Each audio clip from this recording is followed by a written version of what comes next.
नमस्कार. आज आपण पात्रीची पचडी ही रेसिपी करणार आहोत.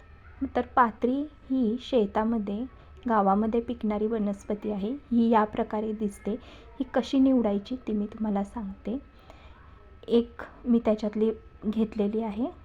तर बघा, हिरवी पाने आपण निवडून घेणार आहोत. एका साईडला एका प्लेटमध्ये मी ती काढून ठेवते आणि हा जो देठ आहे तो आपण टाकून देणार आहोत. आणि त्याचबरोबर ते लाल रंगाचं पान आहे ते आपण नाही घ्यायचं.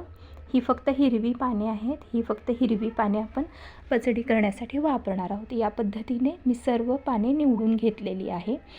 आता आपण काय करायचं, तर एक पानांची अशी जुडी तयार करायची आहे. म्हणजे आपल्याला चिरताना सोपं पडते आणि हाताला आपल्या कापणार पण नाही. व्यवस्थित ती काय होईल, कापता येतील आणि एकसारखा त्याचा काय होईल, काप होतील त्या सर्व पानांचे. तर गठ्ठा किंवा जुडी अशी आपण करून घेतलेली आहे. छान.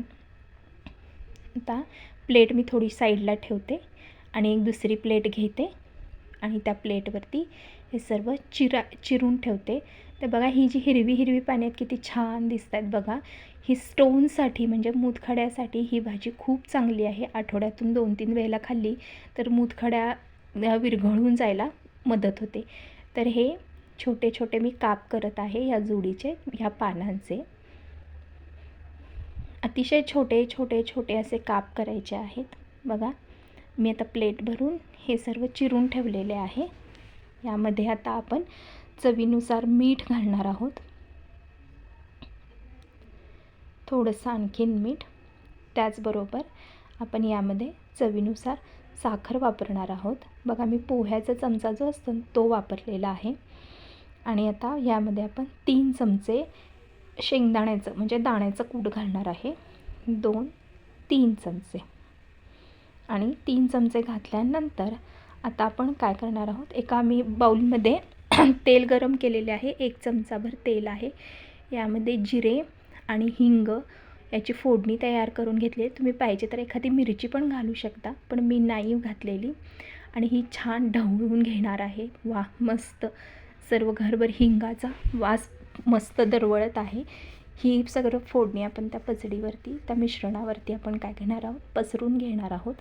आणि हे सर्व जे मिश्रण आहे ते मी हाताने छान कालवून घेणार आहे. खूप सुंदर लागते, चवीला अप्रतिम लागते ही पचडी आहे. ही कोशिंबिरीसारखी खायची. तसंच आता ह्याच्यामध्ये मी अर्धा लिंबू पिळून घेत आहे आणि छान हाताने मी कालवत आहे. तुम्हाला पाहिजे तर तुम्ही चमच्याने पण कालवू शकता, पण आपल्या हाताने आपण जे कालवतो ना, त्याची जी चव असते ना ती छान उतरते एखाद्या पदार्थामध्ये. म्हणून मी शक्यतो हातानेच कालवते. बघा, सुंदर पचडी तयार झालेली आहे. नक्की मला कमेंट करून पाठवा कशी वाटते तुम्हाला. धन्यवाद.